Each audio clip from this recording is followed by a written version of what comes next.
Hello everyone, welcome back to select IAS. दोस्तों, आज की वीडियो में हम डिस्कस करेंगे यूपी पीसीएस मेंस 2023 का जीएस पेपर 3। आपको बता दें कि हाल ही में यूपी पीसीएस मेंस आपका समाप्त हुआ है और यहाँ पर आपसे टोटल आपके 8 पेपर होते हैं। यूपी पीसीएस मेंस में टोटल 8 पेपर होते हैं। 8 में से आपके 6 पेपर जीएस के होते हैं, एक पेपर आपका हिंदी का होता है और एक पेपर आपका एसए का होता है। तो हम यहाँ पर आपका GS paper 1, GS paper 2, GS paper 5, GS paper 6 इन पेपर को हम ऑलरेडी डिस्कस कर चुके हैं। यहाँ से आपसे किस प्रकार के क्वेश्चन पूछे गए थे ये हमने आपको काफ़ी अच्छे से दिखाया है, पेपर का पैटर्न क्या होता है। तो अगर आप इस चैनल पर नए हैं, आप इन वीडियोस को भी देख सकते हैं और यहाँ से आपको एक आइडिया मिलेगा कि किस प्रकार से यूपी पीसीएस मेंस में क्वेश्चन पूछे जा रहे हैं। और आपको पता ही होगा कि अभी यूपी पीसीएस मेंस में एक बहुत बड़ा बदलाव किया गया था। यहाँ से आपका जो ऑप्शनल पेपर हुआ करता था उसको हटा दिया गया है, ऑप्शनल पेपर को, और उसके स्थान पर जीएस पेपर 5 और जीएस पेपर 6 को जोड़ दिया गया है। जीएस पेपर 5 और 6 ये आपका मेनली यूपी स्पेशल ओरिएंटेड है। यहाँ से आपसे सिर्फ यूपी स्पेशल से क्वेश्चन पूछे जाएंगे। तो अभी आपको यूपी स्पेशल का पोर्शन भी काफ़ी अच्छे से पढ़ना होगा, काफ़ी अच्छे से आपको इन पेपर को भी कवर करना होगा और ऑप्शनल अब आपका नहीं है। तो फ्रेंड्स, चलिए स्टार्ट करते हैं जीएस पेपर 3 को डिस्कस करना। आपको दिखाते हैं कि यहाँ से किस प्रकार के क्वेश्चन एग्जाम में पूछे गए हैं। सबसे पहले आपको बता दें कि जीएस पेपर 3 का मेनली सिलेबस क्या होता है, कौन कौन से सब्जेक्ट हैं जो जीएस पेपर 3 कवर करता है। तो यहाँ पर सबसे जो आपका सब्जेक्ट है, सबसे पहला सब्जेक्ट है आपका इकोनॉमिक्स। यहाँ से इकोनॉमिक्स से आपसे काफ़ी सारे क्वेश्चन पूछे जाते हैं। इकोनॉमिक्स के अलावा यहाँ से आपसे एनवायरनमेंट से क्वेश्चन पूछे जाएंगे। इसके अलावा साइंस टैक्स से यहाँ से क्वेश्चन आपसे पूछे जाते हैं और आपका डिजास्टर मैनेजमेंट होता है। देन इसके अलावा आपका इंटरनल सिक्योरिटी होता है। तो इंटरनल सिक्योरिटी से भी यहाँ से क्वेश्चन आपसे पूछे जाते हैं। तो ये ब्रॉडली सब्जेक्ट है जो जीएस पेपर 3 आपका कवर करता है। तो फ्रेंड्स, यहाँ पर आप पेपर का पैटर्न देख सकते हैं। 3 घंटे का आपको यहाँ पर टाइम दिया जाता है। 200 नंबर का आपका 200 मार्क्स का आपका पेपर होता है। टोटल 20 प्रश्न आपसे पूछे जाते हैं, जिसमें से 10 क्वेश्चन आपके शॉर्ट आंसर टाइप होते हैं, जिनका आंसर आपको 125 वर्ड लिमिट के अंदर देना होता है, और 10 क्वेश्चन आपसे लॉन्ग आंसर टाइप पूछे जाते हैं, जिनका आंसर आपको 200 वर्ड लिमिट के अंदर देना होता है। चलिए फिर दिखाते हैं आपको इस बार के पेपर में किस प्रकार से आपसे क्वेश्चन पूछे गए थे। सबसे पहले आप देख सकते हैं सेक्शन ए, जिसका आंसर आपको 125 वर्ड लिमिट के अंदर देना है। तो सबसे पहला क्वेश्चन है आपके सामने, खाद्य प्रसंस्करण और संबंधित उद्योगों को प्रोत्साहन देने के संबंध में भारत सरकार की नीतियों का मूल्यांकन कीजिए। तो यहाँ पर आपको भारत सरकार की नीतियों का मूल्यांकन करना था, जो कि किससे संबंधित होनी चाहिए। खाद्य प्रसंस्करण, इट मीन्स की food processing and related industries. तो खाद्य प्रसंस्करण और इनसे संबंधित उद्योगों से रिलेटेड जो भी भारत सरकार की नीतियां हैं उनका मूल्यांकन यहाँ पर आपको करना था। ये आपसे इकोनॉमिक्स से क्वेश्चन पूछा गया है। दूसरा क्वेश्चन आपसे पूछा गया था, किसानों की सहायता के लिए ई तकनीक के प्रयोग के निहितार्थों को समझाइए। तो किसानों की सहायता के लिए ई टेक्नोलॉजी का यूज़ किस प्रकार से किया जा सकता है और इसके क्या निहितार्थ है, क्या उपयोगिता है, तो ये चीज़ आपको यहाँ पर बतानी थी। तीसरा क्वेश्चन आपसे पूछा गया था, भारत में भूमि सुधारों के क्रियान्वयन में प्रमुख चुनौतियां कौन सी हैं, इन चुनौतियों के निस्तारण हेतु सुझाव दीजिए। तो भूमि सुधार से, लैंड रिफॉर्म से यहाँ से आपसे क्वेश्चन पूछा गया है। फोर्थ क्वेश्चन था आपका, भारत सरकार के बजट बनाने की प्रक्रिया समझाइए, योजना व्यय एवं गैर योजना व्यय में अंतर स्पष्ट कीजिए। तो बजट से क्वेश्चन आया है।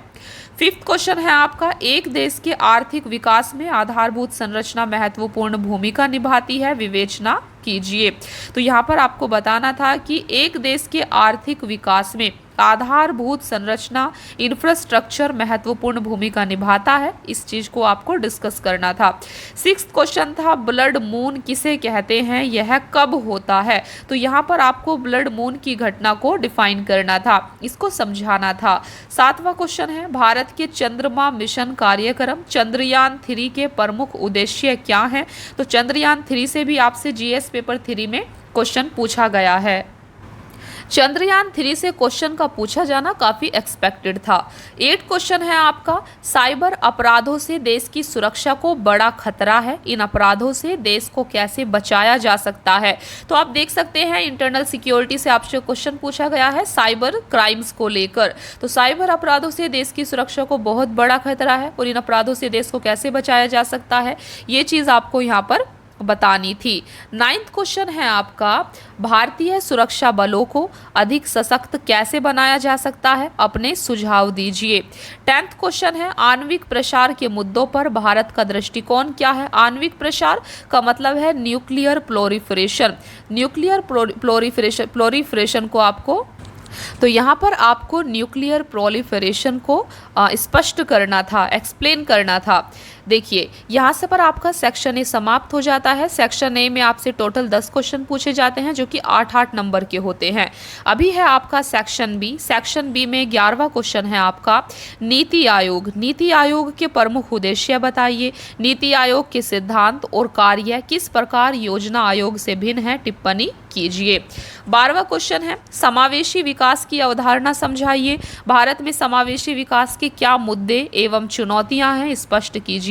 तो यहाँ से आपसे इंक्लूसिव ग्रोथ से क्वेश्चन पूछा गया है। 13वां क्वेश्चन है आपका, सतत विकास लक्ष्यों को प्राप्त करने के लिए भारत में किए जा रहे विभिन्न प्रयासों का वर्णन कीजिए।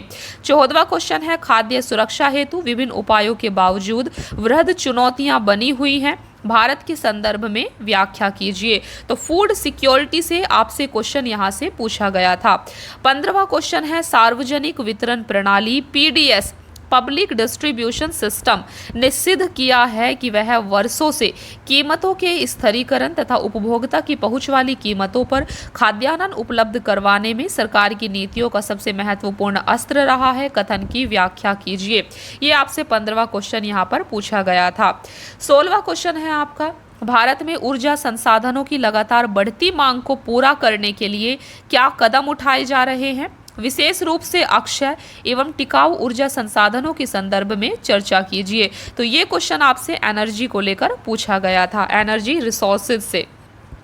17वां क्वेश्चन है आपका, जैव प्रौद्योगिकी में भारत की मुख्य उपलब्धियां कौन सी हैं, इनसे समाज के गरीब वर्ग के उत्थान में कैसे मदद मिलेगी। तो ये 17वां क्वेश्चन आपसे पूछा गया है।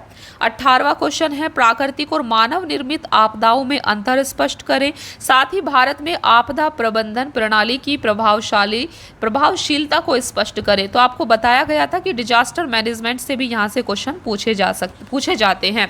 तो ये चीज आपने यहाँ पर देखी। ये क्वेश्चन आपका आपदा प्रबंधन डिजास्टर मैनेजमेंट से है।